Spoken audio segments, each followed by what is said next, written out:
Without the bad times, the good times just wouldn't be what they are, and in mixed martial arts, there are some very bad times. Part of what makes this sport so great are the stakes, the thrill of victory, and the agony of defeat. Over the years, there have been more than a few fights that ended in ways or under circumstances that truly made you feel awful as a fan. And today, we're going to go back through the saddest and most heart-wrenching losses in the sport's history. So grab some tissue paper, because in the words of Michael Scott, well, this is gonna hurt like a mother.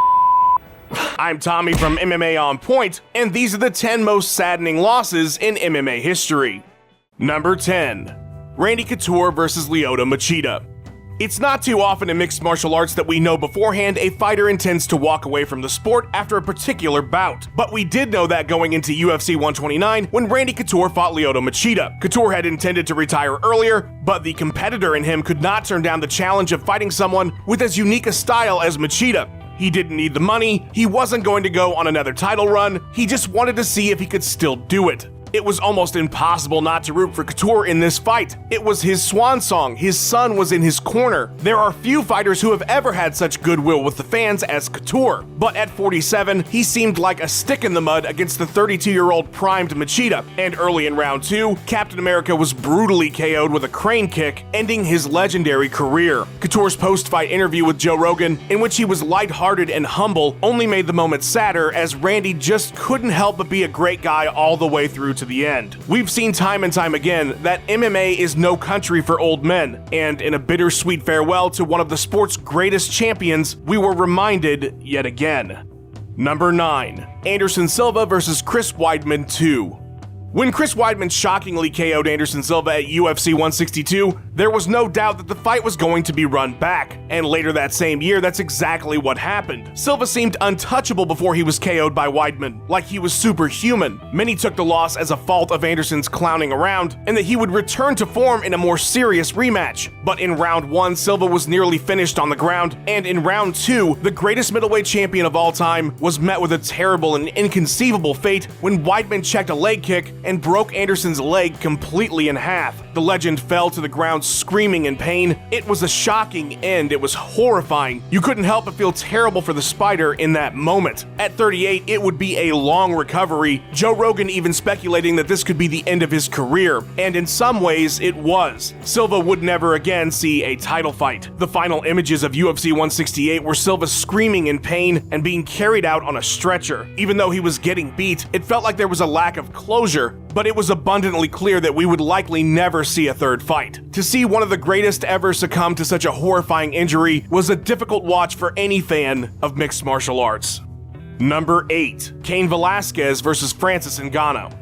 The narrative has changed considerably in the last few years, but for a while, minus a single bad fight at altitude and a quick flash KO loss, many considered Cain Velasquez to be the greatest heavyweight of all time. And the only thing holding back his legacy seemed to be a list of unending injuries. Velasquez had taken 2.5 years off to heal before he headlined the first ever UFC on ESPN card against Francis Ngannou. This was to be Cain's return to reclaim his throne. He was only 36, he had some years left in him. He was healthy again, fans were hoping to see Cain returned to form. The division was his for the taking, and he was going to do so in Phoenix, Arizona, a place where his collegiate wrestling legacy was built. But 26 seconds into the fight, Cain was KO'd brutally and fell back awkwardly, appearing to fans that he might have injured himself. It was a violent ending to an incredible career, a reminder that the sport doesn't wait for anyone. All that work to get back, all the rehab and the training, this was supposed to be his triumphant return to slay a dragon, and it ended in less than 30 seconds. MMA is an unforgiving place. Number 7. Michael Bisping vs. Kelvin Gastelum.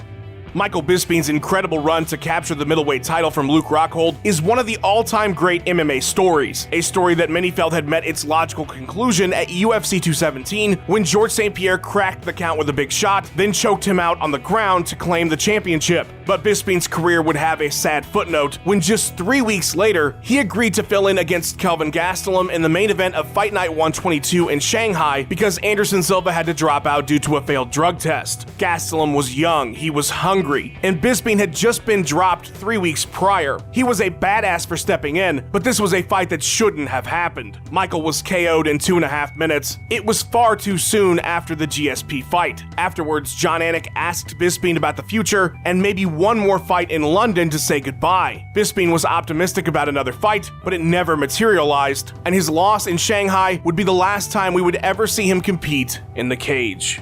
Number 6. Mark KERR versus King Mo. Mark KERR has one of the more tragic stories in all of MMA, and that is in part because of his tremendous potential. You got the sense that if he could somehow have suppressed his demons, he had all the tools to be one of the greatest heavyweights in the sport's history. But that story ended long before his fight with King Mo in 2009 at M1 Global Breakthrough. KERR lost his godlike physique and took 5 straight losses on his way out of Pride FC and cards for major promotions. Mark held on to fighting in smaller shows well past those days, taking fights and checks where he could get them, losing 4 straight fights in 2008, all of which were in the first round. After a year off, KERR was booked against the 28-year-old King Mo. It took only 25 seconds for Mo to throw KERR to the ground and knock him out with ground strikes. As the smashing machine lay face down on the canvas, the commentary team implored KERR to stop fighting. The bout would be his final fight, a sad ending to a career filled with heartbreaking moments. Number 5. KAZUSHI Sakuraba versus Melvin Manhoef. KAZUSHI Sakuraba is one of the most beloved figures in all of mixed martial arts. His charismatic and fun-loving nature have endeared him to fans through his Pride FC run and well beyond. Japan's biggest homegrown star, Sakuraba continued to carry the torch for Japanese MMA well past his prime, but it really became evident we had reached that point when he lost to Melvin Manhoef in the Dream 4 middleweight Grand Prix quarterfinal. Saku had won his opening round bout, but Manhoef is a killer and a caliber of fighter KAZUSHI was not prepared for anymore at 38 years old. It only took 90 seconds for Melvin to brutally TKO Sakuraba with some devastating ground strikes, the sound of which were just sickening. We'd seen KAZUSHI take beatings before, but this one was particularly ugly and felt like a real turning point in both his career and in many ways JMMA as well. It felt like the end of an era, and it was just sad watching a legend and a beloved figure be destroyed in such a brutal fashion. A reminder of just how serious MMA and the consequences of it truly are. Number 4. Fedor Emelianenko versus Matt Mitrione. When Fedor Emelianenko lost 3 straight fights in Strikeforce after going unbeaten for nearly a decade, it was shocking, but it did feel like Fedor was being beaten by fighters who were either a step ahead because of how long he'd been fighting, or were far more physically imposing like Bigfoot Silva. But after those high-profile losses, Fedor would bounce around, taking years off at a time, but winning lesser fights. By the time the last Emperor had signed with Bellator, there was a creeping dread about what would happen to him, especially after his performance against Fabio Maldonado. But his first fight was against Matt Mitrione, and it seemed like the perfect bout to see where Fedor was at. A prime Fedor would have likely taken it to Mitrione no problem, so fans were hopeful that maybe even the 40-year-old legend still had enough to do so. And while the first big shot he connected with dropped Matt, Emelianenko was also hit and dropped. Mitrione recovered, Fedor did not. Time had finally caught up with him, and he paid for it by being KO'd on the ground shortly thereafter. It was a brutal reminder that even invincible legends fade and grow slow. After so many years, it was tough watching Fedor lose again on such a big stage in a fight it felt like he would have won decisively a decade earlier. Number 3. Stipe Miocic versus Daniel Cormier 2.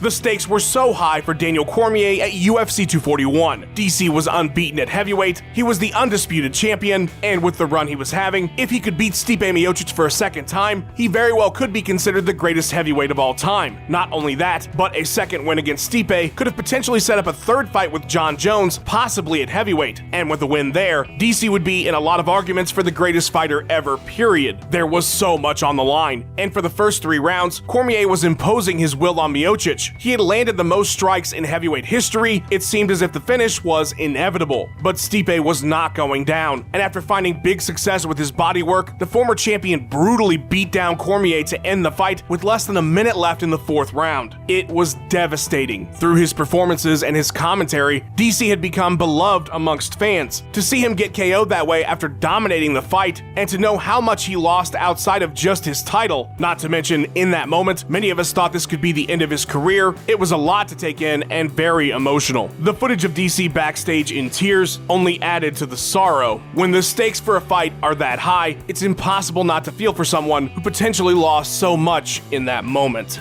Number 2. BJ Penn versus Yair Rodriguez. BJ Penn has a remarkable ability to get fans to believe in him, and that is in large part because of how sure he is about himself and our desperate want for our heroes to always remain our heroes, how we remember them. So despite the 2.5-year layoff that came off a brutal loss to Frankie Edgar at the Tough 19 finale, despite that he had taken 2 years off before that bout, despite that he hadn't won a fight in 6 years, fans were still hopeful when Penn headlined against Yair Rodriguez at Fight Night 103. BJ was taking his training seriously, even going to Jackson Winklejohn for his camp. He had assured everyone that this was the best BJ Penn, the prodigy back like you remembered. Rodriguez, who was 14 years younger than Penn, brutalized the former champion in the first round with a highlight reel of devastating kicks. Penn somehow made it into the second, but only 24 seconds in, caught another kick and was finished on the ground. All the commentators could say during the bout was how tough Penn was for withstanding the onslaught as long as he did. In mixed martial arts, the old are fed to the young, and the upcoming Rodriguez took a marquee win violently from a fading legend on that night. Number 1. Chuck Liddell versus Tito Ortiz 3. Chuck Liddell and Tito Ortiz had one of the greatest rivalries sports have ever seen. It in large part helped to make the UFC what it is today, but that was in their prime. That was when they ruled the sport. Going into their third fight, a cash grab headliner for Oscar De La Hoya's inaugural Golden Boy Promotions MMA event, the 48-year-old Chuck Liddell hadn't fought in 8 years, and rightfully so. The Iceman had been brutally finished in 3 straight fights before reluctantly retiring in 2010. For years in interviews, you got the sense that Liddell's pride and desire to prove himself in the cage hadn't faded one bit. It was just that nobody had yet exploited that side of Chuck until this fight. Tito, who is 5 years younger than Liddell, was still an active fighter, and the two looked miles apart once the fight began. Liddell's body, speed, and timing were just not the same. When a legend like Chuck returns for a fight, you hope for the best. A good payday with no real damage. That is not what we got. Liddell was brutally KO'd and took shots on the ground afterwards. The whole fight just felt wrong. It felt like dirty business. It was a second bitter end to a career of one of the sport's most beloved fighters. A large stain on a sport that's had its fill of them. Thanks for watching. Please give us a like and subscribe. We've got 3 new videos or more for you every single week. Let us know what you thought of the video in the comments below. Huge shout out to Max Randall for editing this video together. Follow him on Twitter at Max_Randall. Follow On Point MMA on Twitter, and have yourself a wonderful day.